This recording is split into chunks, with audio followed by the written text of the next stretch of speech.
안녕하세요. 호남화폐TV 6월 안식일학교 교과 해설을 맡은 김안식 목사입니다. 앞으로 6월 한 달 동안 저와 함께 2기 교과를 마무리 짓는 시간을 갖도록 하겠습니다. 함께 은혜 나누는 시간 되었으면 좋겠습니다. 오늘 이 시간에는 이번 주 교과인 10과 회개와 용서에 대해서 함께 살펴보도록 하겠습니다. 먼저 이번 주 기억절을 함께 읽어보겠습니다. 요한일서 1장 9절에 있는 말씀인데요. 만일 우리가 우리 죄를 자백하면 그는 미쁘시고 의로우사 우리 죄를 사하시며 우리를 모든 불의에서 깨끗하게 하실 것이요. 요한일서 1장 9절에 있는 말씀이 이번 주 교과의 기억절이 되겠습니다. 여러분 한번 상상해 보겠습니다. 구름 기둥 아래에서 진을 치고 있던 이스라엘 백성들이 있습니다. 지도자였던 모세는 시내산 정상을 뒤덮은 흑암 속으로 올라간 지 벌써 여러 날이 지났습니다. 산 꼭대기에는 불타오르는 화염이 가득했고 이스라엘 백성들은 그들의 지도자였던 모세가 아마 굶어 죽었거나 불에 타 죽었을 것이다 라고 생각했습니다. 그런 생각이 몰려오자 이스라엘 백성들은 초조해지기 시작했죠. 불과 며칠 전만 하더라도 하나님께 전적으로 순종하겠다라고 결심한 사람들이 바로 이스라엘 백성들이었습니다. 그러나 지금 당장 눈앞에 그들을 이끌었던 지도자가 보이지 않자 그들은 불안한 마음에 직접 눈으로 볼 수 있는 형상을 달라고 요청하기 시작합니다. 이스라엘 백성들이 아론의 장막을 둘러싸고 우상을 만들어 달라라고 요구하기 시작했고 자신의 안전이 두려웠던 아론은 그 요구에 응하면서 금송아지를 만들어 이스라엘 백성들에게 주고 맙니다. 출애굽기 32장부터 34장에 걸쳐 등장하는 이 이야기는 이번 주 교과 주제인 회개와 용서에 대해서 성경에서 가르치는 수많은 이야기들 중에 한 이야기를 다루고 있습니다. 이스라엘 백성들처럼 오늘날을 살아가는 우리도 사실 죄를 짓는다라는 사실을 부인할 수는 없습니다. 그러나 예수님의 십자가 죽음 덕분에 진심으로 회개하는 죄인에게는 하나님의 용서가 주어진다라는 사실에 우리는 감사한 생애를 살고 있는 것이죠. 오늘 이 시간 매일의 교과를 살펴보면서 이 놀라운 은혜가 우리의 삶에 어떻게 적용되는지를 함께 나누도록 하겠습니다. 월요일 소재를 보겠습니다. 가장 먼저 사단은 우리와 하나님 사이의 영적 관계를 끊어놓기 위해서 사단이 사용하는 무기가 있는데 바로 분주함입니다. 교과책에는 한 여성의 이야기가 등장합니다. 정신없이 바쁜 한 주를 보냈던 이 여성은 안식일이 다가오기 전에 해야 할 일들이 너무나 많이 있었습니다. 그럼에도 불구하고 어느새 해가 저물어서 안식일을 맞이하게 되었습니다. 금요일 저녁 가족들과 식사를 나누고 예배를 드렸지만 다음날 안식일 아침 일어나자마자 이 여인은 화장실이 더럽게 느껴집니다. 그래서 안식일 아침에 화장실 청소를 시작하죠. 청소를 끝냈더니 이번에는 아이들의 침대볼을 세탁기에 넣어서 빨래를 했습니다. 그리고 아침 식사를 준비하면서 빵을 굽고 남편의 옷을 다림질하고 빨래도 개고 쓰레기까지 버리기 시작합니다. 안식일 새벽부터 정말 이 여인은 바쁘게 보냈습니다. 그러다 이 여성이 문득 깨닫죠. 오늘은 그토록 내가 기다렸던 안식일인데 깨닫기 시작합니다.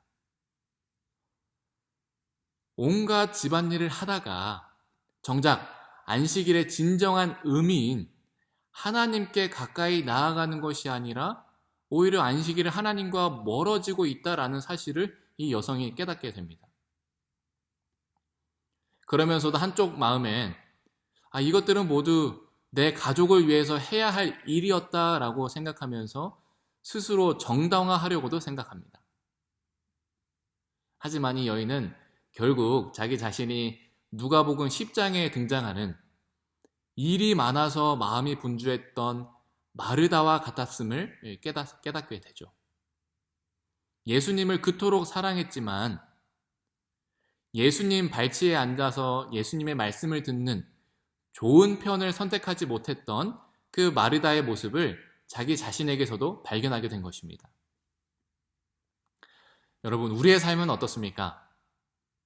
저도 이번 교과를 공부하면서 참 마음에 찔림이 있었습니다. 이 분주함의 덫에 우리는 자주 걸리기 쉽습니다. 저의 삶을 되돌아보면 당장 저희 집에는 에너지가 넘치는 3살배기 제 딸아이를 쫓아다니면서 이 아이를 하루 종일 돌보다 보면 이 하루가 어떻게 지나갔는지를 모릅니다. 그리고 다가오는 7월에 둘째의 출산도 앞두고 있습니다. 그러다 보니 제 목회 사역과 또 가정의 일상을 병행하는 매일매일이 쉴 틈이 없이 돌아갑니다. 제가 정말 좋은 부모가 되고 좋은 목사가 되기 위해 정말 열심히 뛰고 있다라고 생각했지만 정작 예수님의 발치에 조용히 앉아서 주님과 교제하는 이 좋은 편을 놓치고 마음이 무너질 때가 얼마나 많은지 모릅니다. 이번 교과 일요일 소재에서 소개하는 이 이야기는 안식일에 해야 하는 일과 하지 말아야 할 일에 대해서 율법적으로 따지기 위함을 다루고 있는 것이 아닙니다. 우리의 삶의 분주함이 하나님과의 관계를 어떻게 약화시키고 무너뜨리는지를 교훈하는 것이죠. 분주함 속에서 단절의 고통을 느끼며 우리가 다시금 하나님을 부르짖을 때 우리를 용서하시기 위해 우리 주님께서는 우리 가까이에 계시다라는 사실을 기억해야 한다라는 것을 이번 일요일 소지는 우리에게 가르쳐주고 있습니다. 그렇다면 하나님과 멀어졌을 때 우리는 어떻게 다시 돌아갈 수 있을까요? 월요일 소지에서는 성령의 능력이 필요하다라는 것을 교훈합니다. 한 남편이 아내에게 무정하고 모진 말을 내뱉었습니다. 부부 사이가 멀어지는 것을 느끼면서도 자기 자신이 잘못했다라는 것을 깨닫게 되면서도 한쪽 마음편에 나만 잘못한 게 아니잖아 라는 생각이 떠오릅니다. 이 모습, 월요일 소재에서 다루고 있는 이 모습은 우리의 일상생활의 모습과 매우 비슷합니다. 우리는 우리 자신이 저지른 잘못에 대해서 후회하고 반성하면서도 그것을 정당화하려는 태도로 우리 자신을 방어하려고 하죠. 우리는 수많은 관계 속에서 살아갑니다. 내가 내 실수를 인정하고 잘못됐다라고 미안하다라고 말하는 것은 쉽지 않습니다. 그러나 내가 상대에게 미안해, 내 실수였습니다, 죄송합니다 라는 이 말 한마디가 무너진 관계를 회복하는 큰 힘이 되는 것이죠. 하나님과 우리의 관계도 마찬가지입니다. 성령 하나님께서는 우리가 범한 죄를 생각하도록 종종 우리의 마음에 감동을 주십니다. 성령의 가장 중요한 역할 중에 하나가 바로 죄에 대해서 세상을 책망하는 것이죠. 그러나 우리는 이 감동으로 우리의 마음이 움직이다가도 마음 한편에서 그럴 수밖에 없었노라고 변명하고 정당하면서 그 작고 세미한 성령의 음성을 외면해 버리기 쉽습니다. 월요일 소재에서는 혹 나와 하나님 사이에 죄가 가로막고 있다면 우리는 결코 영적으로 성장할 수 없음을 우리에게 가르쳐 줍니다. 성령께서 우리의 마음의 죄를 깨닫게 해주실 때 우리는 그럴 수밖에 없었나라고 방어하는 우리의 태도를 내려놓고 십자가 밑에서 통회하며 회개의 자리로 나아가야 한다라는 것을 월요일 소재에서 우리에게 교훈합니다. 화요일 소재로 넘어가 보겠습니다. 화요일 소재에서는 우리가 살고 있는 이 세상은 독립성, 방종, 자기 과시라는 가치관을 끊임없이 쏟아붓는 그런 세상, 그런 환경 가운데 우리가 살고 있습니다. 그러나 성경에서는 성경의 원칙은 정반대라는 것을 우리에게 교훈하죠. 침례 요한은 회개하라 천국이 가까이 왔느니라 라고 외쳤고, 예수님께서도 때가 찼고 하나님의 나라가 가까이 왔으니 회개하고 복음을 믿으라 라고 말씀하셨습니다. 침례 요한과 예수님의 기별은 회개하라 라는 것이었습니다. 성경에 말하는 진정한 회개에는 두 가지 중요한 단계가 포함되는데요. 첫 번째는 죄를 진정으로 괴로워하고 슬퍼하는 것입니다. 두 번째는 그 죄를 떠나려는 간절한 결심입니다. 단순히 결과가 두려워서 후회하는 것은 진정한 회개가 아니죠. 로마서 2장 4절의 말씀처럼 하나님의 선하심과 인자하심이 우리를 진정한 회개로 인도합니다. 우리가 진심으로 회개할 때 하나님께서는 성경의 약속대로 우리의 죄를 용서하십니다. 베드로서 3장 9절에 우리 주님께서는 아무도 멸망하지 않고 다 회개하기에 이르기를 원하시면서 오래 참고 기다리신다라고 말씀합니다. 우리가 온전히 주님께 굴복할 때 그분께서는 우리를 아름다운 모습으로 다듬어 주십니다. 개혁에 따르지 않는 회개는 참된 회개가 될 수 없습니다. 예수의 재림을 준비하는 우리에게 하나님께서는 회개를 통하여 그분과의 관계를 회복할 수 있는 기회를 주고 계시다는 것을 화요일 소재에서는 우리에게 교훈합니다. 수요일 소재를 보겠습니다. 성령의 인도를 따라 우리가 지고 있는 죄의 무게를 우리가 느끼고 십자가 앞으로 나아갈 때 우리는 하나님의 넉넉한 은혜를 경험하게 됩니다. 출애굽기 34장 6절에서 하나님께서는 당신을 가리켜 자비롭고 은혜롭고 노하기를 더디하고 인자와 진실이 많은 하나님이다 라고 소개합니다. 여러분, 이 말씀은 이스라엘 백성들이 금송아지를 우상으로 만들어서 하나님의 마음을 아프게 한 직후에 하나님께서 직접 하신 말씀입니다.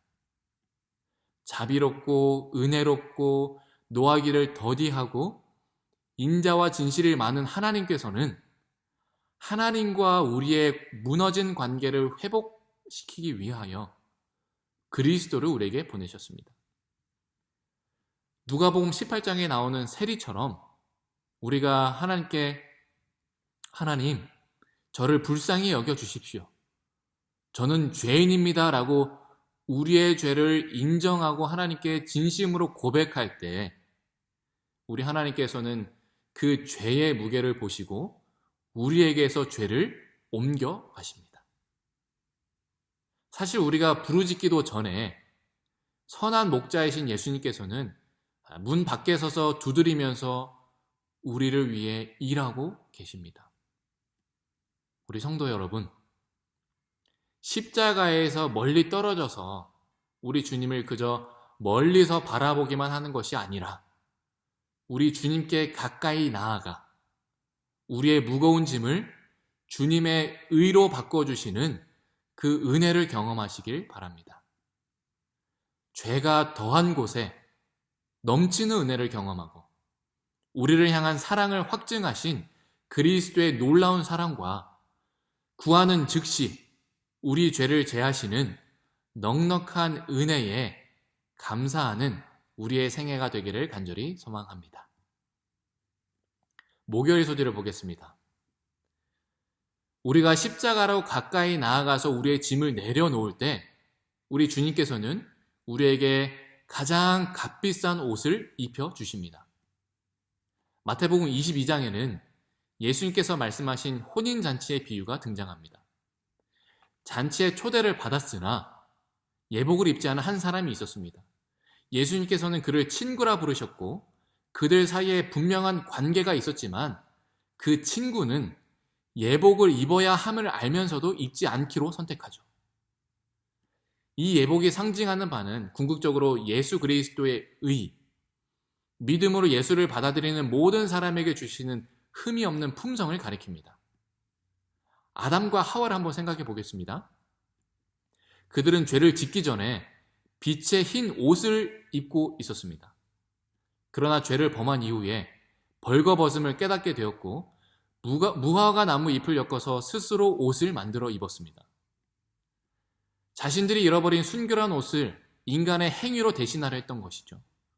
그러자 하나님께서 그 무화과 잎 대신 동물 가죽으로 만든 옷을 주셨습니다. 이 가죽 옷을 입기 위해서는 반드시 희생이 필요했죠. 마찬가지로 예수께서 우리에게 입혀주시는 의의 옷은 그리스도의 피 흘리심과 십자가의 희생을 통해 우리에게 주어지는 가장 값비싼 옷입니다.